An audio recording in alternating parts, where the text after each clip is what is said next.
The Expert Group for Aid Studies, EBA, is a government committee with a mandate to independently evaluate and analyze Sweden's international development assistance in order for it to develop and improve. EBA has 10 members with backgrounds in different fields of development cooperation and a secretariat that is implementing the decisions. Apart from our reports, we also arrange seminars, workshops and special meetings for relevant actors. Every year we summarize our work in the EBA Aid Review. This annual report can be ordered from our secretariat or downloaded from eba.se. EBA has an independency in relation to the constituent, the government, in relation to what is evaluated, and in relation to the authors that are engaged. The authors are responsible for the content of the reports and the recommendations made. Everything we produce, reports, seminars, and our podcast, EBA-podden, is available on our website.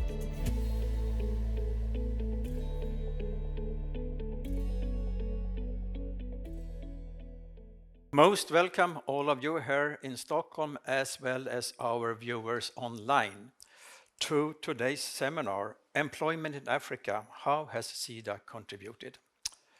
This seminar marks the launch of a newly released report, released today, Employment and Earnings in Sub-Saharan Africa, Sida's contribution. And this report is authored by a team of researchers led by Louise Fox, development economist at ODI, Overseas Development Institute, ODI Global, and Brookings Institution, and Derek Abudu, senior research officer at ODI Global. And we will hear more about the report, of course. It evaluates, in short, Sida finance project on development over a 10-year period, with focus on two core topics, net new employment and income earnings.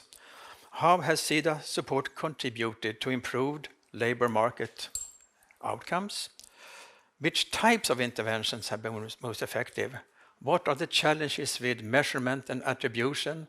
And also, at the end, some ideas or some recommendations for policy and priorities and programming in the future. My name is Torgny Holmgren.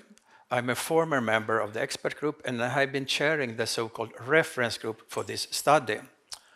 My background, I'm an economist and have worked with international development over the years. But I started in Sweden at the Cabinet Office with regional development in Sweden at a time of huge industrial change in our economy, when thousands of jobs moved out of the country in shipyard industry, in mining, forestry, and textile industry. So what did we do? We offered loans and grants to create new employment in affected regions and areas. And the major aim was to create and spur new additional jobs. And I think that has also come to flavor the way that our international aid has handled employment in many countries in the world. But as we know, our labor market is quite different in Europe and in Sweden, with a very formal structure of formal employment compared to the informality in Africa. And this is what we're going to discuss today. How can we, donors, support transition to a more formalized economy, but also to have increased earnings and formal employment? The schedule of the seminar is like this. We will first listen to a presentation of the main findings in the report by Louise Fox. Then we have 3 invited panelist guests who will give their initial comments on the report. And after that, a discussion between panelists and authors on the report and content and things that we think are of importance for the future. And we will also, of course, invite audience to pose questions.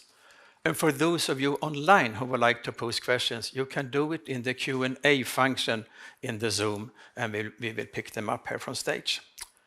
So with that, most welcome again, and without further ado, Louise Fox, please. You have the floor to present the main findings of the report.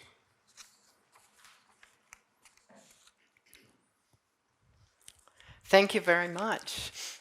And it's great to be back in Stockholm to present the findings of this report. We've been working on this report with EBA for some time period. So it's good now to be at this phase of presenting the findings and having a discussion of the findings. So, okay, This was an interesting task that we were given. I call it our homework assignment from EBA, which was to look at these employment outcomes. Because, you know, Africa is, you know, employment outcomes are central. And I think many of you in the audience know that. Sida has prioritized financing projects with employment as a directly measurable outcome or as an impact, an indirectly measurable outcome. So it's good to ask the question because some have criticized Sida reports on employment outcomes, on what they've achieved in its annual reports, some of them not being credible. By the way, Sida is not the only donor who sometimes reports employment outcomes that are not so credible. This, I'm afraid, is a little common in donor space.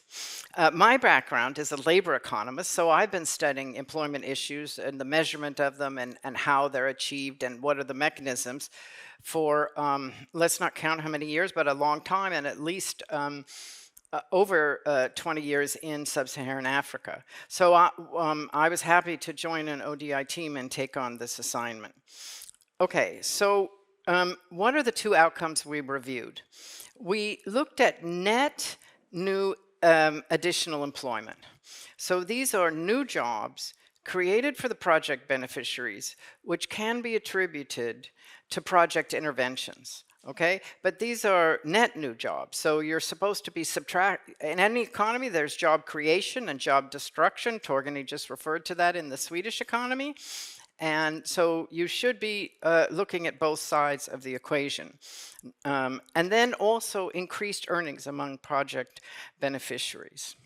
And so project monitoring should be, if employment is an objective, if employment outcomes are an objective of this project, then the monitoring and evaluation should be looking at that.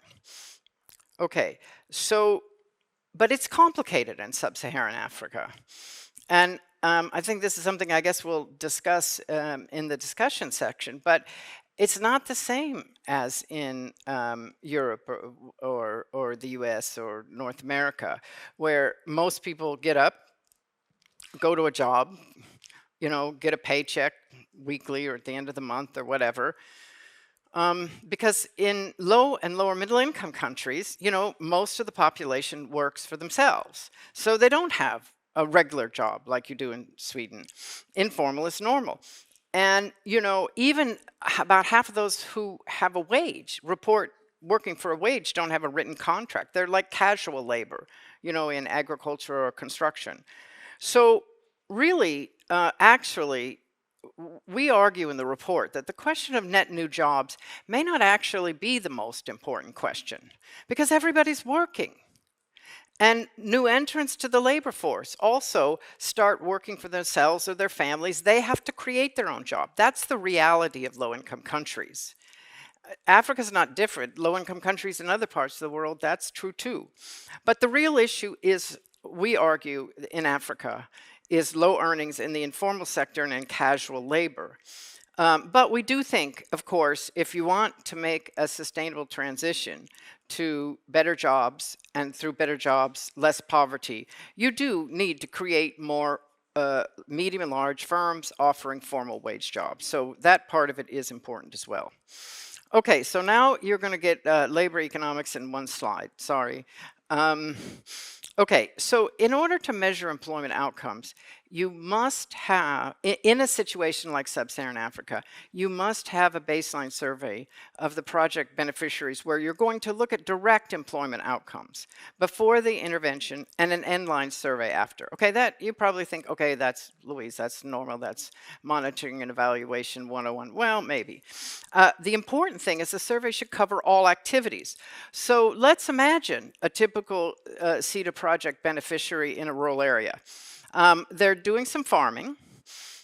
They may or may not have an off-season business that they are working on, or they may try to sell their labor to other farmers even during the season or whatever. But they're probably underemployed. But they have multiple activities, and so if, as were some of the projects we looked at, if the development project is to try to either improve their earnings in agriculture, or to help them develop more non-agricultural businesses, household businesses, making stuff, selling stuff, minor agricultural processing, whatever, you need to know whether their total earnings went up. Because maybe what you asked them to do instead of what they were doing before actually doesn't turn out to be as lucrative as what they were doing before. So you got to know the whole picture. And from that point of view, there's this myth of all these unemployed youth in Africa. They're not unemployed. They're underemployed. They're doing stuff. They're hustling every day doing stuff. But they're not making much, and it's not stable. And so you got to measure the whole thing. You can't just assume before the project happened they were just sitting around doing nothing. It's not easy to do this well, and there are, you need to do survey research. I always say, if I go to the side of the road and ask the woman, you know, who's selling tomatoes, do you have a job? She's going to say no. If I had a job, would I be selling these tomatoes? But from a labor economist's point of view, she has a job. She has a job, she's selling her tomatoes, either that she got from someone else or that she grew in her garden. So, so you've got to have specialized questionnaires. By the way, in most of the countries Sida works, the statistics offices know how to do this.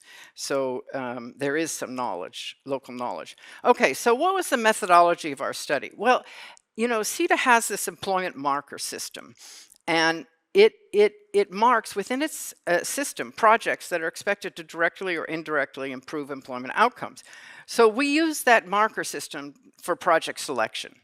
And we reviewed all of the Sida finance projects, and we looked to see whether they used interventions that could directly affect new jobs. And so we did a portfolio stock taking. And then we did case studies in Tanzania and Rwanda, because as I said, the measurement of these outcomes is tricky. So we really had to go to the field and find out what the projects were doing and talk to the people implementing their projects, what they were doing and what they saw and what they think they achieved.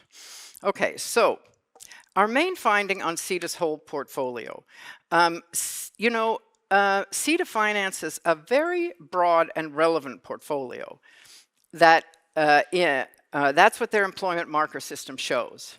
So when Sida's trying to improve employment outcomes, okay, there are some narrow projects that really focus on those particular beneficiaries, and that's maybe about a third of the projects in the employment marker system. And the other 2/3 are not projects that have direct effect on the two outcomes that we're looking at. I mean, there are also projects that have indirect effect on improving employment outcome, like some infrastructure projects.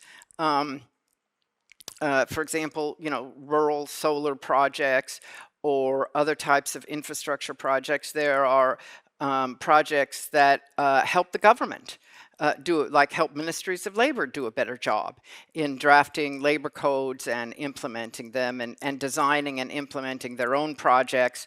There are all kinds of projects, and so we think that broad portfolio is good. So overall, we think the employment marker system that Sida is implementing is good, and we think that thinking about what generates employment more broadly than just you know, some kind of training project or some microfinance project is good. Now, of the projects that directly target employment outcomes, we found that less than 20% were really focused on this net employment outcome. And that the reason is, if everybody's working, right, then how do you create net employment? Well, you will have some people out of the labor force, either because they've just left school or because they've been out of the labor force for various reasons, caring for children or whatever, and they're re-entering or whatever. So if you help those people, you know, develop their own business, then you have had a net employment effect. Or if you help firms, new firms create or expand the number of jobs, you've probably had a net employment effect, although you don't know because there may have been some other jobs destroyed. You really don't know. But so a small number really focused on this net new jobs. The majority used interventions that could increase earnings, and we think that's good. The second thing is the most common intervention was skill building. That's skills of all kinds. Not just technical and vocational training, but also, soft skills, negotiation skills, business skills, different kinds of skills, and we'll come back to that. Within this broad portfolio, in the case study countries, we also had a look at how this portfolio was performing. And we looked at 2 countries, as we said, Tanzania and Rwanda. Now, why did we choose those countries? We chose those countries, one, because these are countries where Sida has been active, had a large portfolio. But the second reason is these are both countries that had good economic growth. Sida is also very active, for example, in Liberia, but Liberia had civil war and it had ups and downs, and so the question of employment outcomes can be tainted by things outside of the control of the project, and so we didn't kind of want to have that. So in these 2 countries, we said, okay, what's been achieved here? What were the goals? What were the objectives? And what's been achieved? And you can read about our analysis of all these projects in this little book that EBA is handing out. So the first thing we found when we tried to get the achievements was that most projects actually didn't do a very good job of measuring employment outcomes. I said some of them didn't have a baseline survey. Some of them didn't ask questions about all the activities. Some of them asked questions, they didn't ask questions about earnings at the beginning of the project. They only asked questions about earnings at the end of the project. Some of them, when they asked questions about earnings in the beginning and the end, didn't adjust them for inflation, which in African countries can be important. If you have inflation of 20%, say a year, some countries do, some countries don't, you've got to adjust the nominal reported earnings for inflation. And so that kind of hindered our answer to the question, how well is Sida doing? But we are coming up with some results. The interesting thing is when projects measured outcomes, they did mostly find earnings increases. Mostly through a reduction of underemployment. So that's good. You can conclude from that at least these projects that we looked at we don't know how well they're achieving their goal, but they're achieving some goals. Okay, now the second case study finding we had is that Sida uses a lot of skills development interventions, as I mentioned. And I think the question of when do they pay off and what kinds of skills development interventions are needed is important. And so in Rwanda, most of the projects, I think all of the projects included skills development. Now, there was one big project run by the government which had this mass TVET component where they were doing short TVET courses, including internships, which is short courses we often think is better for post-school training. You have less chance of money being wasted, for one thing. But the government planned to complement it with financing interventions and market access interventions and business services training, but none of that happened. And so the effect of that mass TVET was 0. In terms of employment outcomes. Other parts of the project that Sida helped finance, that was the government program, like internships within businesses, where the businesses taught the skills they wanted, and the business promised to hire in advance 75% of the employees, and they did, those worked better. So now there were other projects in Tanzania where they complemented the technical and vocational training with also market access, business skills, soft skills, employability skills, etc. And those worked pretty well. But, in Tanzania, Sida has contributed to a large multi-donor project called Productive Safety Net, PSSN. And it mostly hands out cash to poor households in rural areas. It has a selection procedure. It looks for the poorest households in the poorest villages and hands out cash. And what we found is that just providing cash raised earnings above the amount of the cash that was given, right? And often by helping these poor farmers start a business. Sometimes it helped them, develop new crops or invest in their agriculture, and sometimes it helped them start a business. And all of that happened without any training interventions. The only training intervention they had was, trying to set up savings groups and helping people save. That was it. So I think that success does raise questions about the need for training interventions. We also found in Tanzania that targeting the agricultural sector seems to have been a good choice, because people who work in agriculture are the poorest, and a lot of the projects seem to have appeared to have had some evidence of possibly raising earnings for farmers, and also for downstream processors of agricultural production. And building out that value chain is particularly, in agriculture, is a particularly pro-poor employment intervention. Okay, so now we have some recommendations for Sida. Since we're outsiders and we don't really know Sida that well, although we know the development landscape, we were a little bit cautious about our recommendations, and we feel, and you're going to hear later from Sida about whether they're implementable. But here are recommendations. We think Sida should continue financing projects in a broad array of sectors. And so we think, and as I said, we think the employment tracking system is good. And we think Sida should focus, when it's trying to directly help participants raise their earnings, it should be focused on earnings gains. This is easier to measure. Of course, it needs to be adjusted for inflation. Now, this may not be what the population of Sweden wants to hear.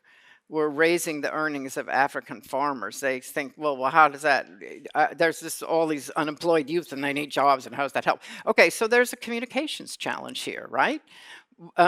Which has to be met. But anyway, we think earnings is a good approach. We think that Sida should review the use of TVET training, and maybe either substitute shorter or more generalized training, or training. When Sida used TVET in Rwanda, when it was aligned with the businesses, and not just the internship, but also they had a program where the businesses that were going to buy the product from the small-scale producers trained them in it. And it was short training, and it worked pretty well. So we just think Sida should review the use of TVET training, maybe think about more generalized training on softer business skills. And finally, Sida's a small development agency. We're conscious of that in a big world. And we think that Sida relies on implementing partners. And in principle, Sida program officers are supposed to screen the capacity of the implementing partners to do the monitoring and evaluation that's necessary. And what we would say is that many Sida project officers located in your embassies in the field aren't labor economists. I get that. They don't need to be labor economists, but they may not then have the tools to properly screen the implementing partners for their capacity to collect this data properly. And I would say most of the implementing partners don't have a clue either. I've talked to implementing partners, not just Sida, other implementing partners, and they say, but, oh, Louise, how do we measure this? And I would say, well, the current labor force survey that your statistical office is doing uses the best ILO techniques on how to measure it. Oh, really? That there's just, that knowledge isn't there. And so I think this is something that, look, there's always a trade-off for an agency. Are we going to finance a project, or are we going to finance monitoring and evaluation? And always the partner is saying, we'd like you to finance the project, right? And the government and whatever. I worked for the World Bank for many years. That's what they always said to us.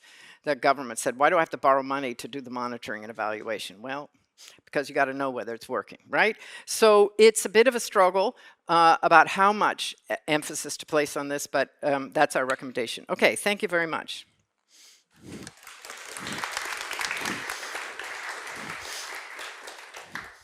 Thanks a lot, Louise, for your presentation. And of course, we will come back to a discussion with you and Derek about the findings that you have.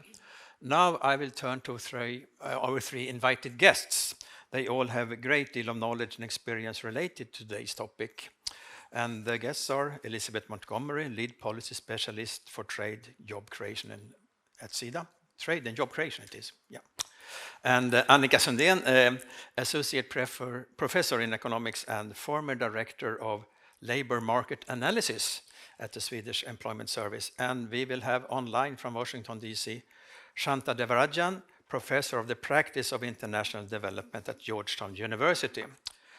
And I will start with two questions to each of you. The first one is about what or which findings do you think are most significant in this report and why? And a second one is more general, based on your rich experience, and if you have examples of successful support for job creation or income generation from other countries or continents, and even Sweden or Annika's place, that you would like to share with us during this discussion.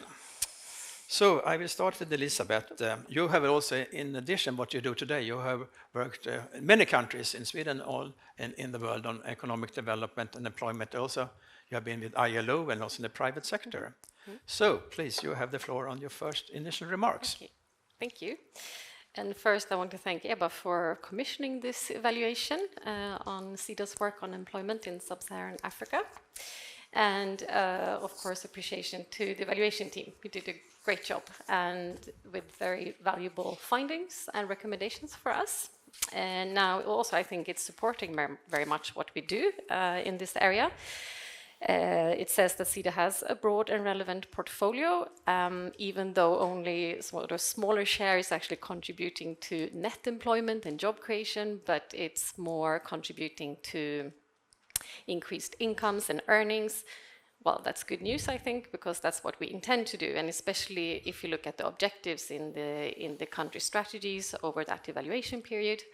So Sida's main goal is usually not to create net employment. So I think that's all good, and it also says that we should focus on higher earnings and increased incomes and reduce what we call underemployment that we talked about here. So to be very clear, I mean, new jobs are needed globally, but in this specific context, as just explained, people are not unemployed, they're underemployed. So they are working, they are self-employed, it's just not productive enough, it's not generating enough income. So that's where we are working, since our overall objective is poverty reduction. So with that, I think that's so important and valuable findings on that, supporting what we're doing. But so we do a lot of things right, but we can do more. For example, one area of improvement is, of course, the findings on monitoring and follow-up of results. I mean, we want to be able to report on the results that we have and have achieved. So that's an area of improvement that we'll be happy to discuss further, though it's a very complex area, as we heard.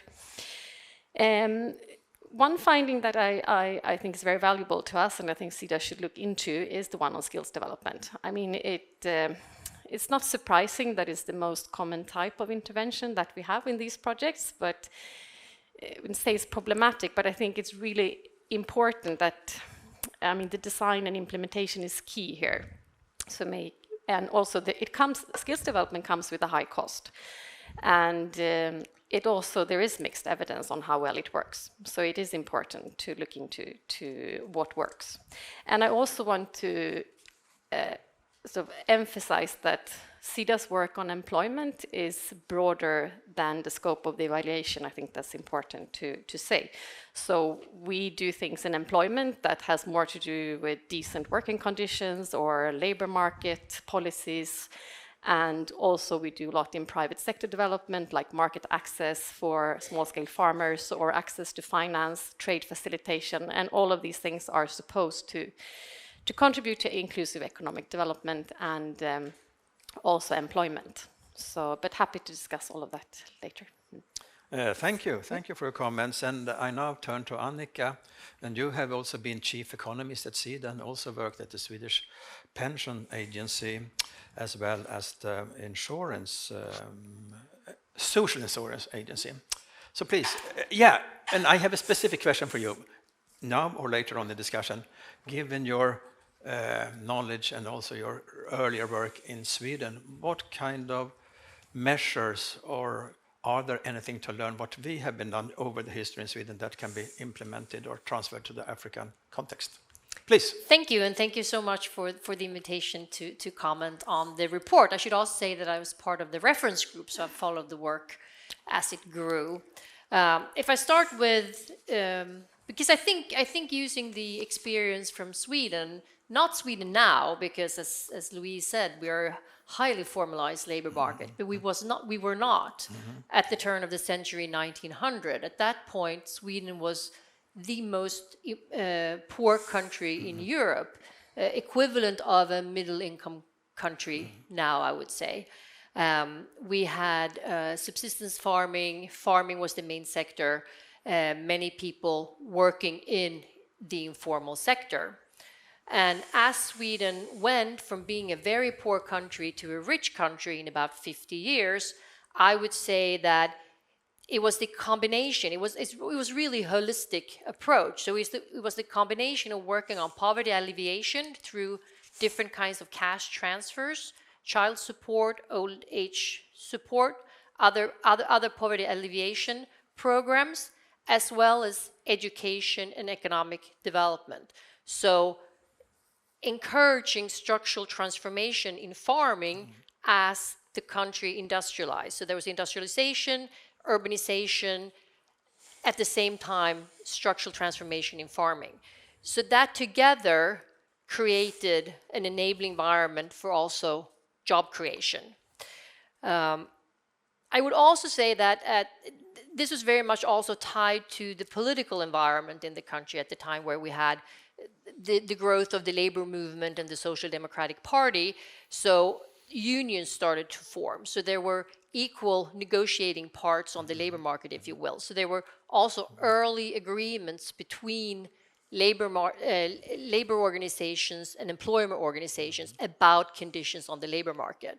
So improving conditions on the labor market, improving the access to education, supporting structural transformation. And I would say supporting structural transformation has been sort of a thread going through economic development in Sweden. You were telling us about your initial experiences with industrial policy in Sweden, which were not that successful. But what has been successful has been supporting that the jobs come and go, and that there's sort of creative destruction that protect people but not jobs. Protect people with unemployment insurance, with social insurance, with education, but let companies evolve and become more productive. So I think those are important lessons to take from our own history when we think about designing development efforts in this area.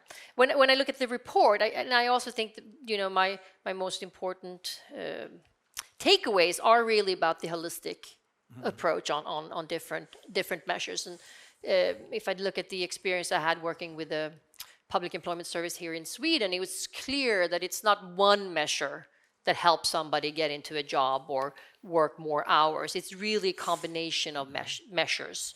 And in the report and the results show that it's combining access to finance, mentoring, market linkages, training. But also I also very much took away the experience from Tanzania on cash-based interventions and how that raised incomes for families and then enabling them to do other things, starting a business, but also sending their kids to school, which is important. Thanks a lot, broadening the scope and also give us some background from what we what evolved in Sweden from informality to formal labor market conditions. Now, finally, among our three invited guests, our panelists, we have Shanta Devarajan, who is, as I mentioned, professor at Georgetown University, and Shanta has a long career at the World Bank. He has been acting chief economist and chief economist for most every region in the bank: North Africa, Middle East, Asia, South Asia, Africa, and also Human Development Network. And you are with us online from Washington, D.C. So please, Shanta, give your first remarks on what we have been told by Louise and also by colleagues here. Please. Okay, well, thanks very much. It really is a pleasure to have a chance to exchange some ideas with this group, and particularly to get back together with old friends like Torni and Louise. Let me start with I'm going to make a bold proposition that while Louise and the team did a good job in reconciling the fact that the most important thing in Africa is not jobs, but earnings, I want to go one step further and say that because 80% of the labor force in Africa is in the informal sector, in other words, they already have jobs, the problem is really that those jobs are low productivity, that they're not, which is reflected in the fact that they're not earning enough. And so we should focus exclusively on productivity. How can we get the productivity of African workers, whether they're in the formal sector or the informal sector? How can we get that up? How can we raise their productivity across the board? Now, if we look at it that way, then I would say we should just be measuring the one thing, which is productivity, as the end result of all the interventions, including Sida's interventions. But this has very important implications for how we do an evaluation of the effectiveness of Sida or any other aid agency in improving employment outcomes. If we measure employment outcomes in terms of productivity. The first is, and the report did a good job of that, is to measure earnings rather than net jobs created. And we saw that when we try to measure net jobs created, we don't get very much.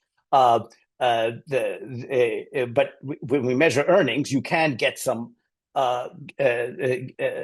results.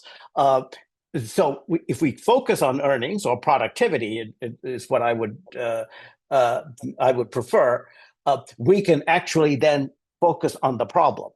But the second implication is that, as we know, that it takes a lot of different activities to increase productivity. Again, as Louise pointed out, skills development. So I would put things like what we do in education and skills development, but as well as the business training that Louise mentioned, as things aimed at increasing productivity. Even if they create no net jobs, those still have a huge impact if they increase the productivity of people who already have jobs.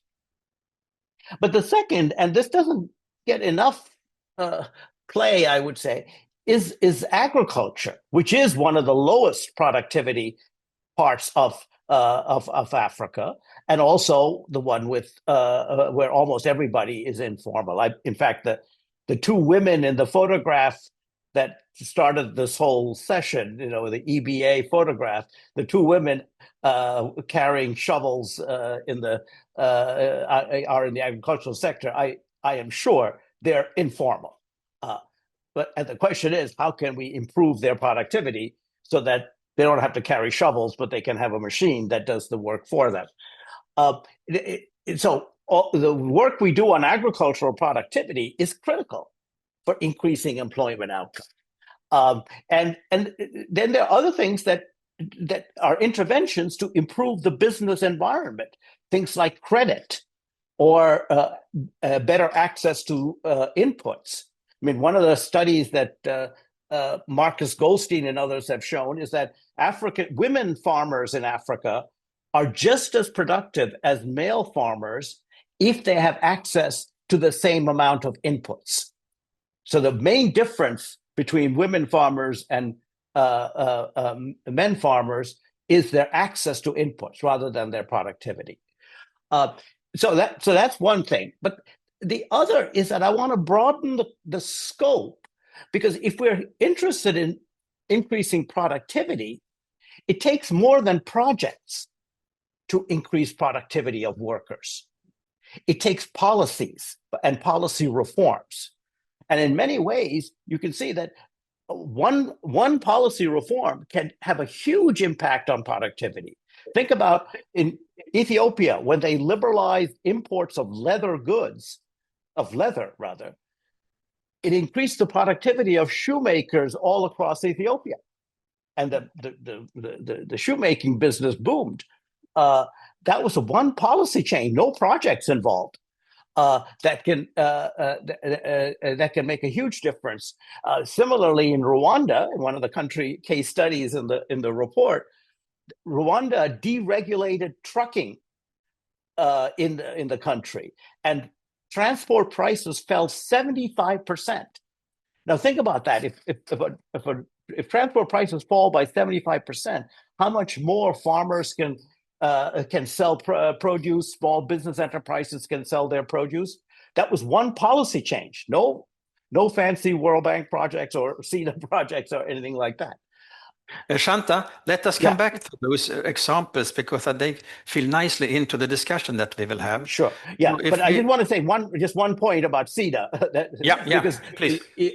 Because the usual view is that Sida doesn't do policy, they do projects. But I think the contribution that Sweden makes to the knowledge agenda, to research, and I know from the Knowledge for Change program at the World Bank that Sweden was a big contributor, that actually has the effect on policy change, because that builds the evidence base to help build the political consensus for policy reform. And that's where that can make as much of a difference to productivity as projects. Thanks. And we keep you online, because now we will have a full discussion with authors. I welcome on stage also Louise and Derek, and we have Shanta online, and I hope we have enough of space to continue our discussion. And let me start when Louise and Derek is on board on stage, that if there are 2 or 3 points that you would like to pick up to start off with. Derek, you want to stand here? Sorry. Start off with our common discussion that you have heard from our panelists. Well, I think I would say that the comments were very helpful, and I think Elizabeth made important points by saying that Sida does more than just these employment outcomes. And I think, Annika, your stories about Sweden transforming might be helpful in this communications challenge of Sida, about what it's doing and how it's doing it. So I think, that could be good. And Shanta, of course, I agree with you on most of it.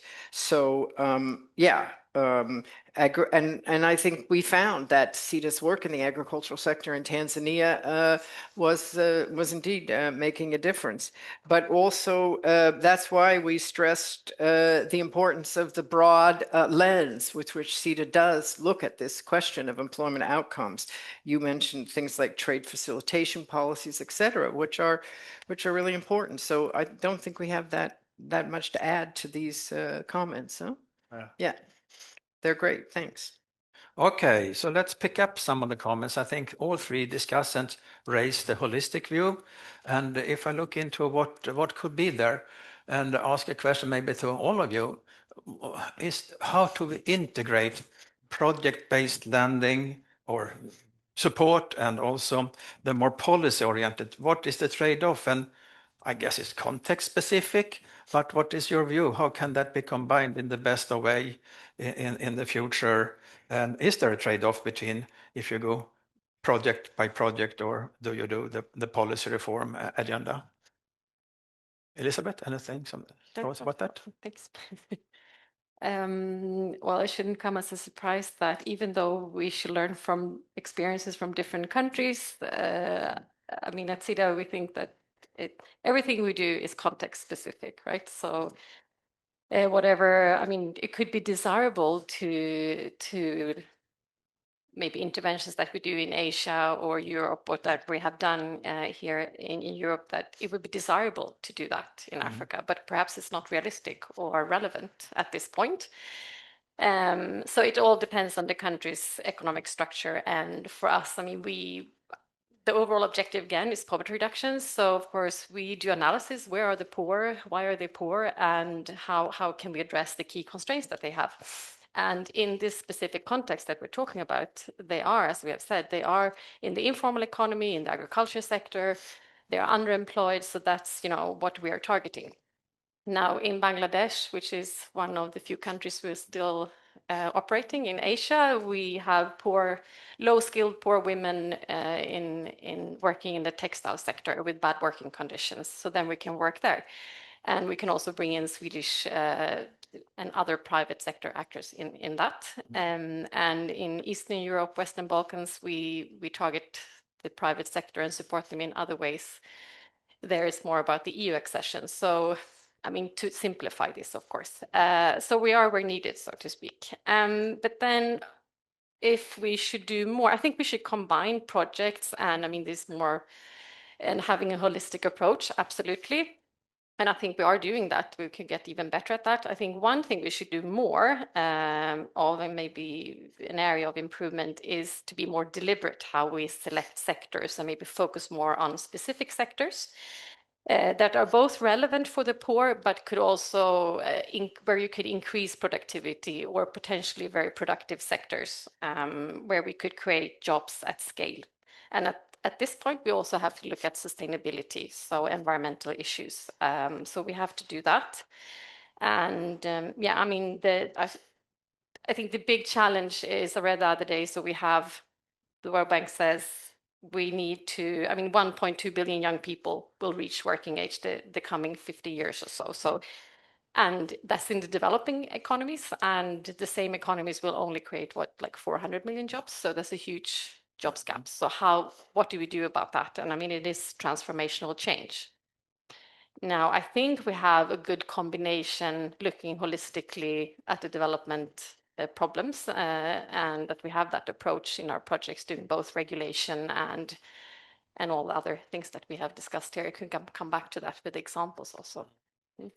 Annika, do you think, is there a risk that we overemphasize first job creation as such, but also project-based support rather than policy-based support? And how can we combine them in the best of ways? Yeah, I think, I mean, I think we have that experience also in our own country with you know, focusing on projects as interventions to achieve some goal, for example, in the labor market.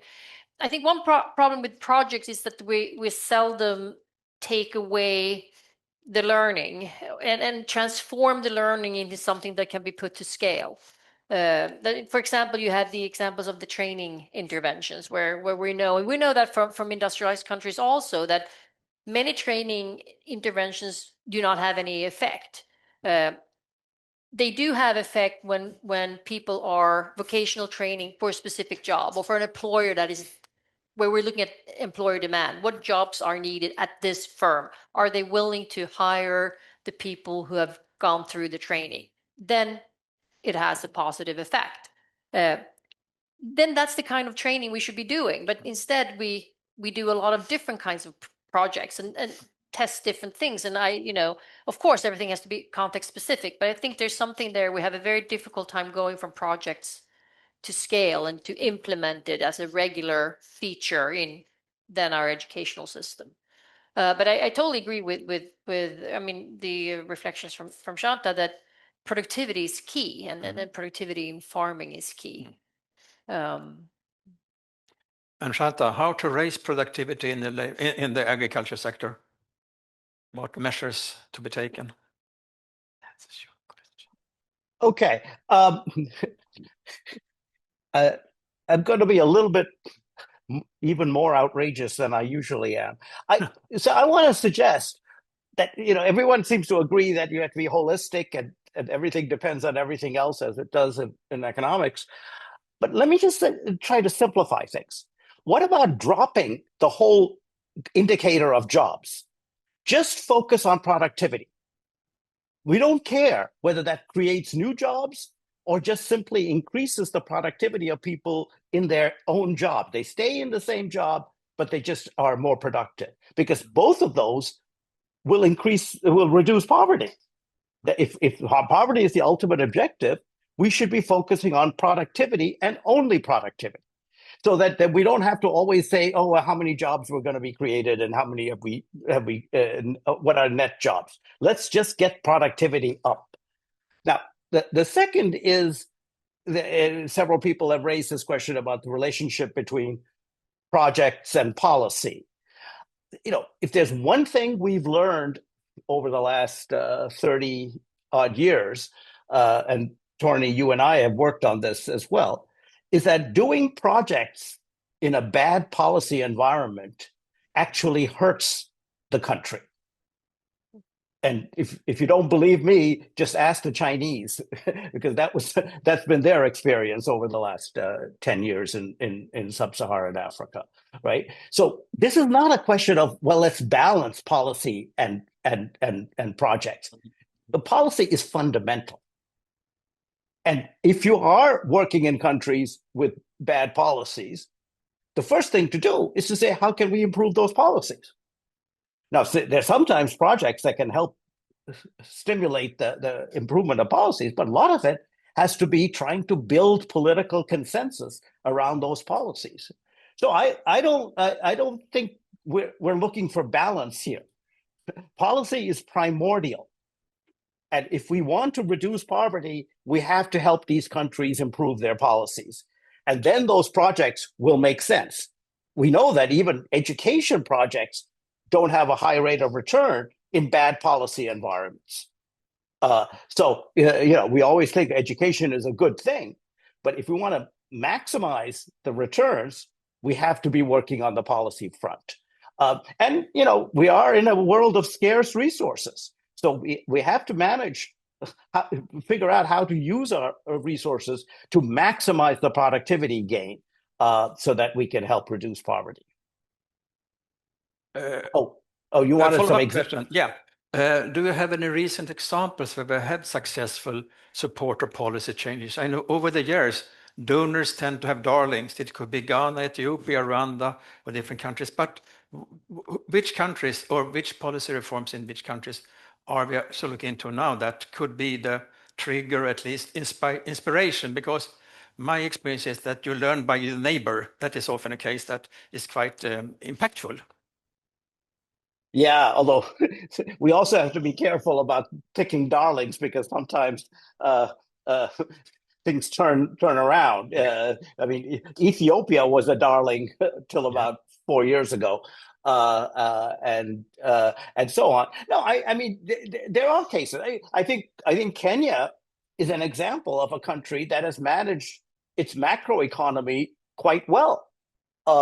Over a 20-year period. It still continues to be one of the best managed macroeconomies. Now, there are lots of problems with corruption and things like that in the country, so I don't want to glorify it, but the macroeconomic policymakers have actually done very well, and actually they are sharing that experience with the rest of East Africa, because some of the other East African countries are trying to learn from them.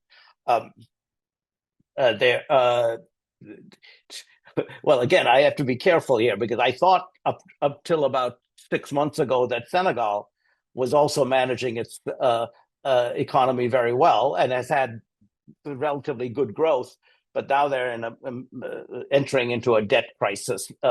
So I should not tout that one too much. And Rwanda has done very well. Everyone seems to be supportive of Rwanda's policy reforms, and I mentioned the trucking deregulation, but there are several others in that realm as well.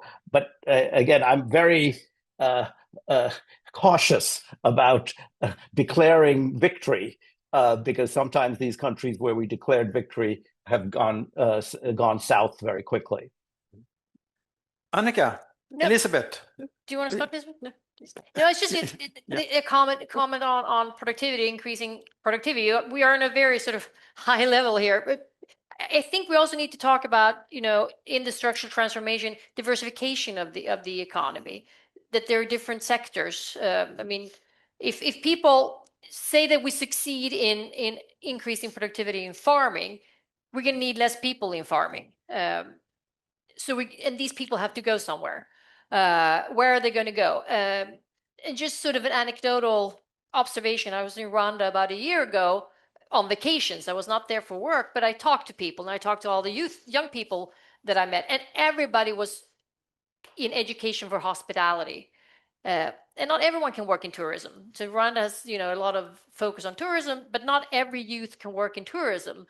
There has to be other opportunities. And so in thinking about policies and, I totally agree that we have to have a macroeconomy that's working, but we also have to think in the next step, what should our economy be? What are the different sectors, and how can we support different sectors to grow as we structurally transform? So that was my reflection on your comments, Sean. Elizabeth, please. Tricky. I don't think there is a trade-off here between contributing to policy and reform and what we do, and and our sort of core job is to fund projects or programs, and they very often contribute to all these things. Now, there was it's a bit like when we say we have to formalize the economy. Yes, that's preferable, but we can't do that overnight. It's not like you can push people into formalization, and they are still in the informal economy, and we have to do that in parallel and work with the informal economy. It's a huge contribution to that economy, and at the same time trying to create incentives so that they will formalize in the end, which is better for the economy, of course. So there's no trade-off there, I think. And I mean, just to point out that for most of the projects, talk about a holistic approach, what we aim at is changing systems because we want to scale. We want to change behaviors or business models, how things work, how institutions function, different power relationships in a value chain, so it functions better for small-scale farmers, which in the end it produces things that we have on our table, right? Like coffee. So these are all important things, and I think we're contributing to that. And just to mention, I was thinking about the EBA evidence seminar that we had a few weeks ago. There was this former financial minister, I think, from Kenya, who brought up the financial sector deepening programs that Sida has contributed to across Africa. And he mentioned one regulation that he has also been part of, the one regulation that paved the way for mobile payments, which is known as, then went M-Pesa and then was followed by others and copied by others, which has been, revolutionary for both individuals and small-scale producers there. So we are contributing also to reforms, sometimes in a smaller scale and sometimes in a larger scale. Good. Louise, Derek, I guess you have some views on what we have been discussing. So I agree with Elizabeth. You got to do both. Shanta, I will remind you that while Rwanda has good macro policy and it has one of the best scores on these doing business indicators, whatever they're called now, actually the structure of employment hasn't really changed in the last 10, 15 years. And so as a result, they've had poor poverty reduction record. So we've got to do more than just policies. We can debate separately the reason why Rwanda's had that effect. But so I would argue that, yes, policies and sometimes small policies, like, when Sida works in trade facilitation, and making the port work and just do a whole lot. Africa has a huge need for infrastructure. Sida doesn't finance great big electricity generators, but it can finance the management of the electrical sector so that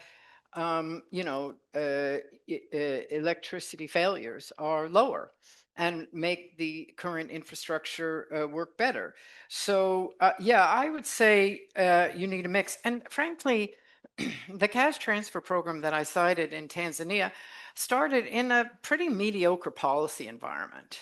I mean, Tanzania's policy environment has improved somewhat, but it's not as good as some of its neighbors. And yet it helped people do the best they could, you know, within that environment. And so I think, we still need to try to help people's lives get better, even if you know, we're not succeeding on the policy environment. I mean, we just have to focus on the fact that, you know, development agencies don't develop countries; countries do. And the job of development agency is to find out where the best parts, the good parts of what is the strengths of the development agency can be best applied in where the government is and where they want to move and how they want to move. And if we fundamentally disagree with how they want to move, we might not, you know, work in that particular sector or that particular area. But, you know, it's always a kind of a matching exercise. And if you, Derek, you made a part of the study was the Tanzania case study. Yeah. Do you have any to share from that experience or from that part of the study, or something else that you would like to comment upon? Yeah, so I agree with my co-panelists that good policy environment is good, and permits me to digress a little bit or to take us into a boring area, trade policy. So we all know about the African Continental Free Trade Area Agreement. So it's one crucial thing that we all now need. I mean, in the context of Tanzania, we've seen that interventions have helped to encourage firm expansion, increase inputs, and all of that. What is equally crucial, especially for productivity, is they integrating into regional value chains, so exporting. Because if they're exposed to external competition, they will be compelled to produce at their utmost quality, and that would then mean that they are producing high quality goods to be able to stay competitive in external markets, I mean African markets. So I think, yeah, from the lens of Tanzania and for the whole continent, trade policy in terms of regional integration framework is very crucial. But for Tanzania specific, the lessons are pretty clear that we need support. In terms of sectoral support, we need support in the sector that employs a lot of people, and that is agriculture and agro-processing. So because of the multiplier or potential multiplier effect. And a good case and example is the AMDT projects. And I mean, just introducing farmers, educating them on how to use productive inputs such as seeds and seedlings. So, I mean, remarkable uptake and then yields and all of that. I mean, increase their yield productivity and all of that. And expanding non-farm enterprises in the rural areas also helped a lot. And then we also saw that supporting firms across all sectors, irrespective of their size, is also very helpful in this context of easing financial constraints and also giving them support services like just how to improve their managerial productivity and all of that. But in all of this, I think what is equally important is having that continental framework running and going, like in the context of regional trade agreement that enhances, I mean, eases trade barriers, non-trade barriers, and non-tariff barriers and tariff barriers that allows for effective and efficient flow of exports and goods, and including Tanzanian ones. Thank you. I would now like to turn to one issue that you have mentioned, but not that much maybe discussed in the discussion so far, is youth and youth expansion. As we know, some 60% of average African country have a population under 25. So there is a huge expansion on the labor market as well. And we know the frustration with Gen Z demonstrations in Kenya, Tanzania. I was myself in Mozambique a year ago. And people are frustrated. They are well educated. There are no formal jobs. And should they go back to the shamba and do the informal work? How could we handle that? And I mean, they are not silent, and they are also taken to the streets. How can we, what are we to support from the donors, and what do we think that we can be done to also capture and get youth and young, well-educated people into, I will say, formal jobs, at least jobs, not only the shamba work on the farm? I think I would like to set the stage to the answer to that question and then hear from my other panelists. First of all, I want to say that in terms of Africa and youth, the demographic wave has crested. The peak, the year in which Africa's youth as a share of the working age population peaked was actually 2001. So, you know, Africa's been riding this wave and handling it, not as well because as you say, the employment outcomes are not so good, but it's been working on it. I think that, however, there's a real political problem, which is that Africa has the youngest population and the oldest leaders. And I think that is what you're seeing a lot of the political demonstrations about.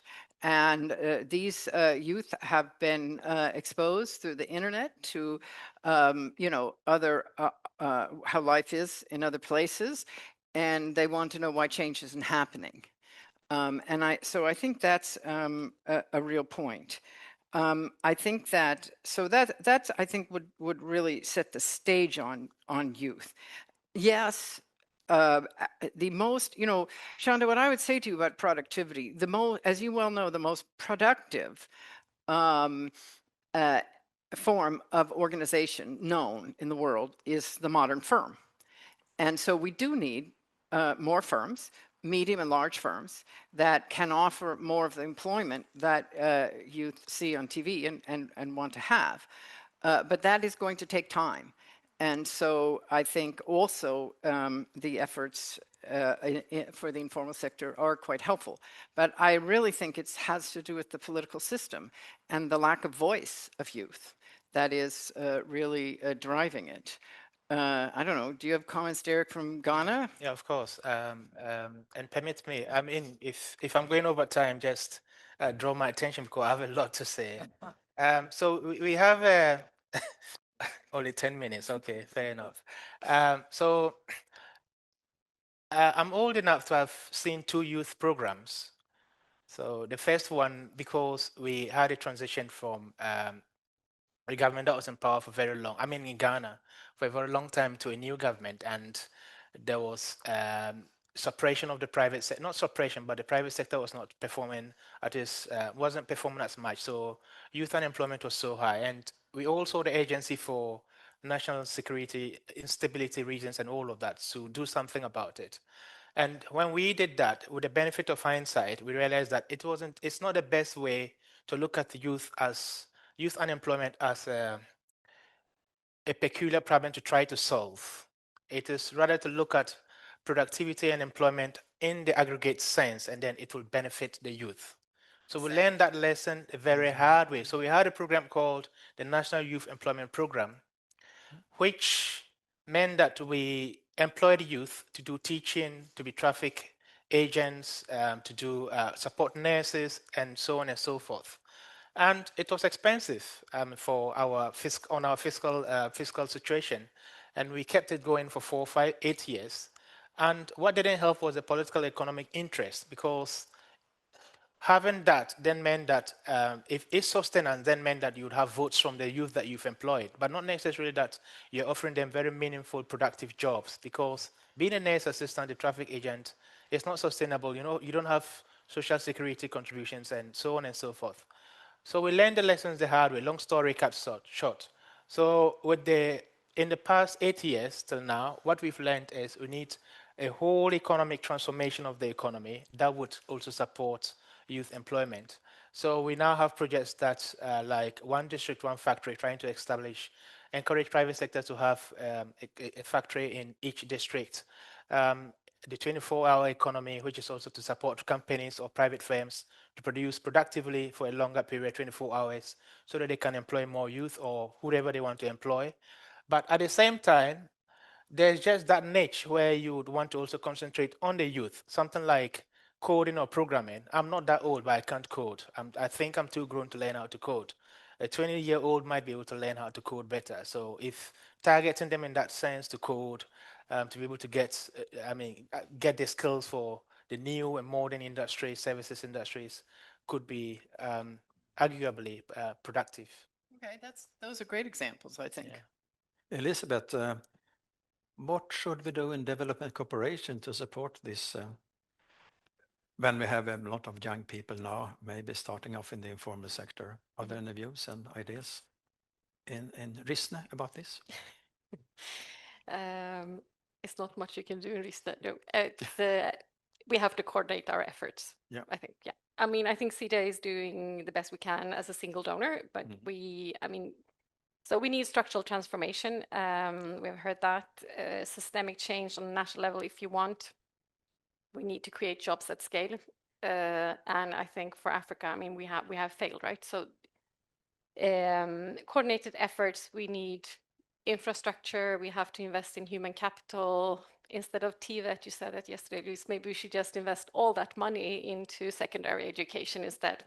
So yes, perhaps Africa needs energy to transform, to industrialize. I think that's a key constraint. And yes, we need an enabling environment for that private sector who's going to create all those jobs. And when they have that business environment, they also, and they want to expand and employ more people, they usually need more financing. And that's also a problem because the capital markets and the financial markets there won't invest in these SMEs because it's just too risky. So, and not the least, I mean, also for what goes for foreign investments as well. So they're not willing to invest. And there, I think we can also support in reducing risk if we can. So all these, just to mention some key constraints, but structural transformation, absolutely, and coordinated efforts. And I think that's perhaps, if I may be blunt, that's where we're failing, thanks. I think. Yeah. Annika? A comment on a bit of a different tack, because if you get this structural transformation going, you diversify the economy, you get more formal jobs. You also need information about the labor market. You also need to provide information to young people how the labor market works, what jobs are there, what education do they need, what can I do as a young person to get that job?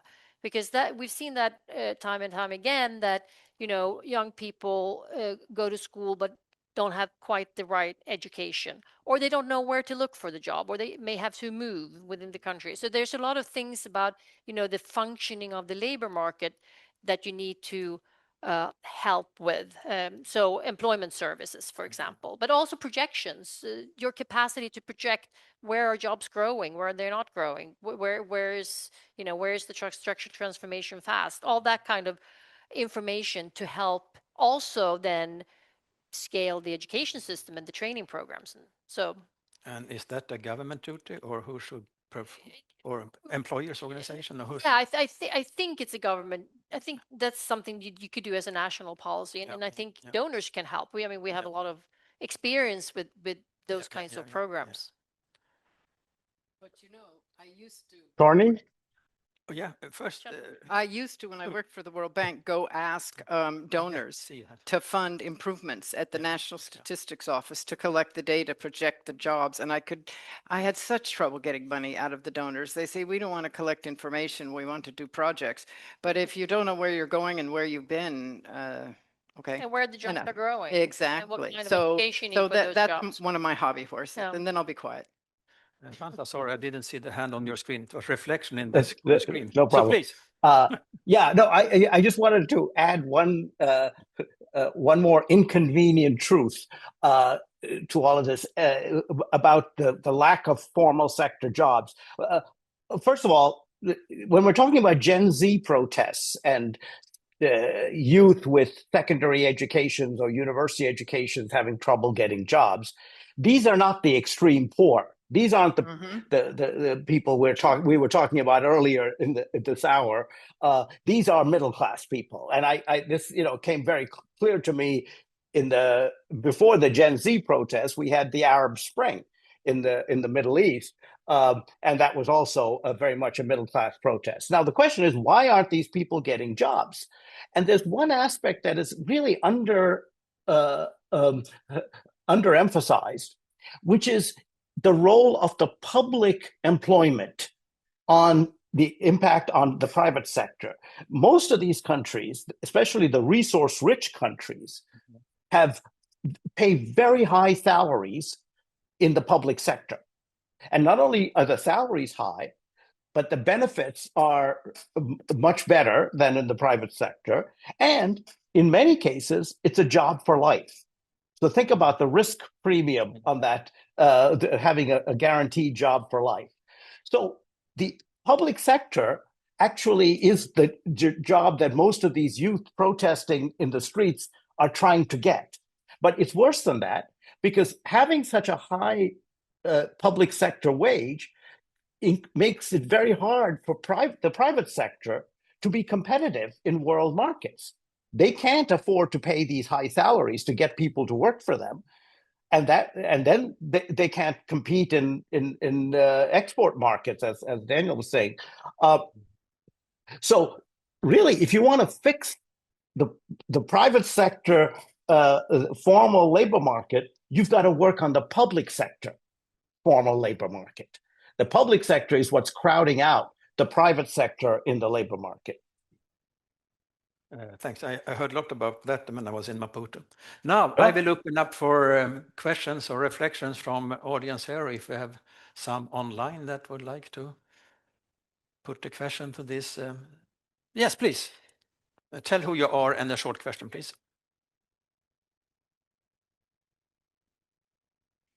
There is a mic because we have some audience, worldwide audience following this seminar.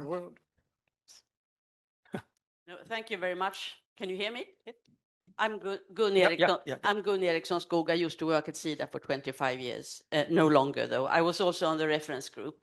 I think it's so interesting how this discussion is evolving, because it's evolving into a discussion of what strategies or economic development strategies should countries pursue. And I agree very much with what has been said regarding structural transformation, productivity, and all those things. The question is, how does that happen? And I think I'm a little bit confused about the distinction between projects and policy, because we can have programs that support policy reforms, and Sida has had that over the years. Although the extent to which we have been working with governments and engaged in policy dialogue has changed over time. And I think over years it has declined, not least because it's so slow and things don't happen. And one problem I think we have experienced is also that, yes, we have contributed to many policy reforms, but many policy reforms are never implemented because there are not incentives to. There may not be capacity to, but there are often not incentives to. And what can we as outsiders do to promote local actors to drive that kind of change? That I think that might be a role of ours.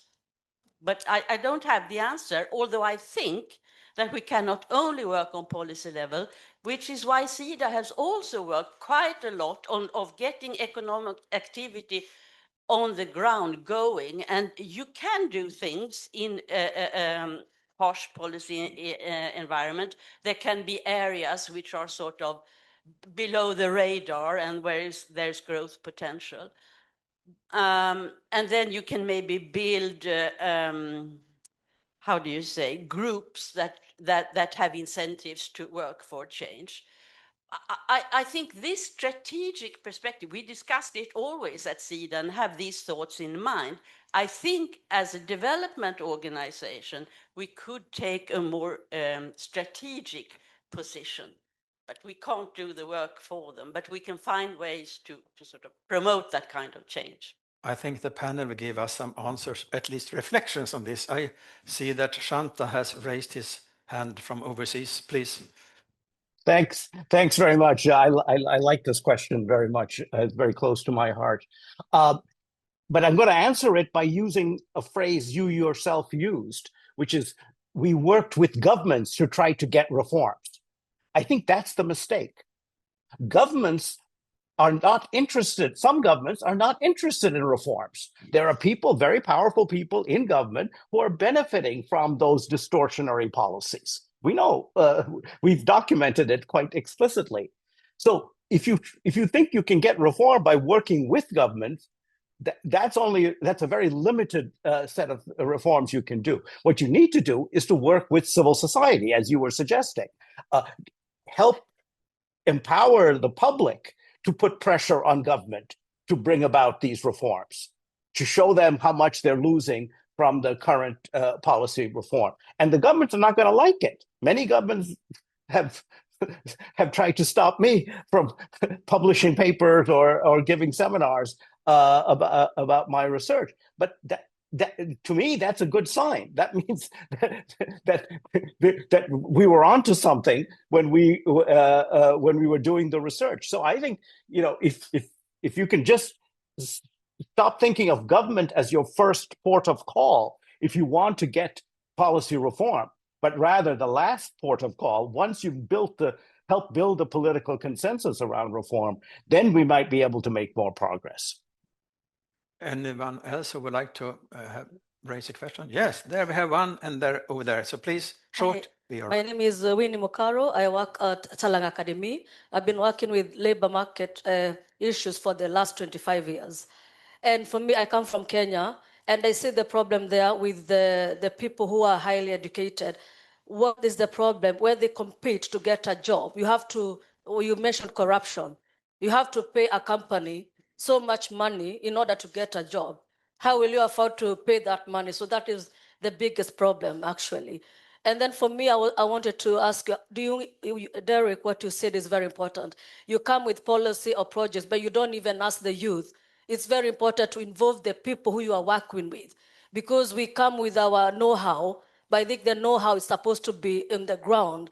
At the grassroots, they're also very, very, very smart. And they also have problem. They have a problem.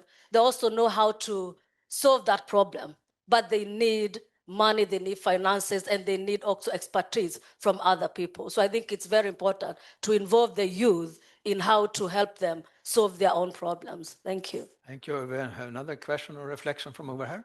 Thank you. My name is Sarah Spont. I work at the Africa department at Sida on employment and market development. And thank you for the presentations and the discussions. It's been really interesting. I just wonder about basic education.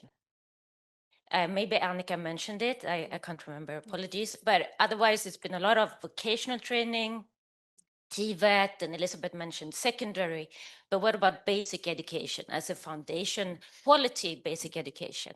It's also an area that is receiving less attention in Swedish development cooperation, at least, with a lot of focus on the reform agenda and so on. But what is your take on the basic education and the role of employment? Two questions. Anyone who would like to address? Well, I can talk certainly about basic education. Look, education is fundamental. And I would say, there are a number of governments that have said to me, look, the unemployed youth are the ones that went to university. So what should we do about them? But, my answer is people are in the labor force for 40 plus years. And what they need really to learn is they need to learn to learn. And so that starts with basic education and goes to secondary. I'm not sure the donors have given up on basic education. There's this big Education for All program and others. I'm not sure they've given up on it. But I think, and that's sort of my objection to spending a lot of money on TVET, is that you get more bang for the buck if you could improve the quality of both basic and secondary education, so that people learn to learn before they learn their skills. So I definitely endorse basic education. I also promote working with local actors and working with the context. What I would also say, also to you and also to Shanta, is that my experience is that governments aren't monolithic. And sometimes you can find a change agent who wants to drive change. In Mozambique, when I was working in Mozambique, the change agent was the Director General of Research Policy, et cetera, at the Ministry of Education, who really wanted to drive change and drive access and drive improvements in a very difficult macroeconomic environment. So I would say, yeah, we need to work on the ground, and we need to work with change agents who actually understand, as you say, those youth. Anyone else would like to pick up something that was asked on the floor? No. So by that, was there another question? Yeah, short one, please. So I will try to be very short. I'm Britta Olofsson. I'm another colleague from the Sida Africa department. I work on social protection. I was very happy to read the report. I was so pleased to be here and to listen in to the interesting presentations. And of course, I found it very interesting that PSSN, the productive safety net, came out so well and with interesting comments in the report. Though I have so little time, I need to mention that another evaluation is coming out. As a donor, I was part of an early presentation just a few months ago where they compare different components. So cash transfers in combination with skills training comes out as a very efficient model from a coming evaluation that I hope will be published soon by the World Bank and TASAF. But my question is, social protection is not coming out so strongly in the Swedish policy today. So you are recommending a continued broad approach. So if you have a recommendation to us and to Sida how to include social protection in the employment segment, how should we phrase ourselves? Thank you, and over. I think we will combine that question into the final question because we are coming to an end of this seminar. So anyone who would like to address this specific question, you're welcome to do it. But my final question is to all of you on stage and on screen is that if I give you some 30 seconds each, or 40 maybe. What is your main takeaway that we should influence how we think or act going forward? Or more specifically, what should Sweden or Sida do differently if they started employment support today? I start with Derek. What should you do differently? Unfortunately, I don't have much to say in terms of what you should do differently because, as the report did mention, most of the projects, yielded the results that they intended to, yield. It's not that they did not enough, but the measurement was the issue. So I think just a rebalancing between that and also some new policy areas and strategic alignment with local actors. And as an example, outside the report is a key ingredient for the private sector, power or energy. So independent power producers. So there's a country example like Ghana, for instance, where work with civil societies and pressure led to the introduction of independent power producers into the energy sector, and it has stabilized electricity prices and supported power generation and growth in access to electricity and all of that. But okay, thank overall, you. Over to Lise. So I will say on cash transfers, I think we need to try to change the mentality. When I was chief economist at USAID, I was told that USAID didn't support cash transfers so much because people in Congress didn't want to fund global welfare. And that attitude is persuasive in Western countries, and I think we need to take away the idea that it's global welfare and put back the idea that it's actually supporting people to do better for themselves and make their livelihoods more sustainable. Aid is being cut back everywhere, and I understand it's being cut back in Sweden as well. So I guess you have to maybe look for where Sida has a unique contribution as opposed to other donors. And I think you have to be extremely tight about monitoring results and not being subject to criticism about whether they really happen. That would be my recommendation. Thank you. And your main takeaway, Elizabeth, from the report and the discussion. 30 seconds. Well, I mean, I still want to highlight that the evaluation says that we are doing the right things. Perhaps we can do more things right. And I think we really have to look at or change. If I would do things over again, I mean, maybe changing systems and create incentives with key stakeholders, right? I think incentives very important. And we should really look at the potential of the private sector to be a driving force there. And also work more in an integrated way with different interventions like skills development and cash assistance already mentioned here. Yes. Good. Good point. And Annika. Thank you. I don't know if I'm very much new to add. I agree with the conclusions of my fellow panelists here, but I think it's important that Sida continues to work within employment and job creation and do, as you say, as an integrated part of other policies. And I also want to emphasize the importance of cash transfers as a very good way of improving incomes for families to then do other things, both send their kids to school and to start their business, to increase productivity in their farming. That's really a good way of getting a lot of bang for the buck, I think. Good. And Shanta, you have the final word among panelists today. Oh my goodness. Well, a great discussion. I don't have much to add, but I think I'll take on the cash transfer and use it to illustrate the broader point.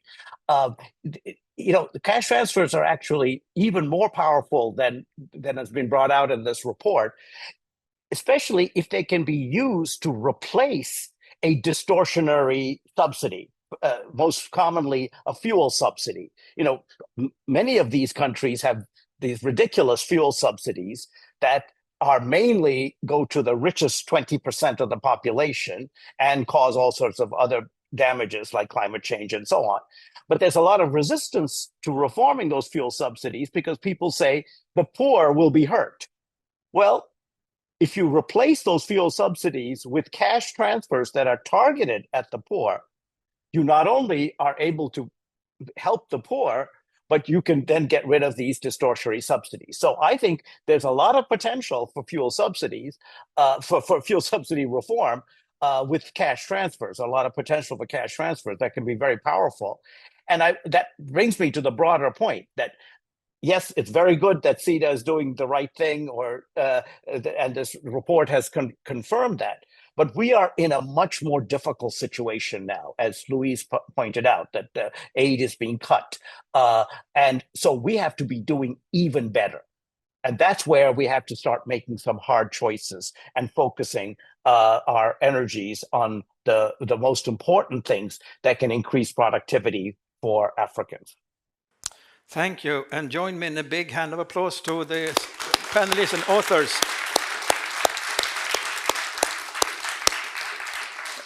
Before we close down, some information about EBA. You can visit EBA's website, eba.se, for information about future seminars. And a week from now, there is a seminar in this very building on China as a global development actor. You're most welcome to attend. And also on the website, you can sign up for the EBA newsletter and also listen to the podcast. Well, it's in Swedish, but anyway, EBA-podden. So with that, thank you for attending and have a good day.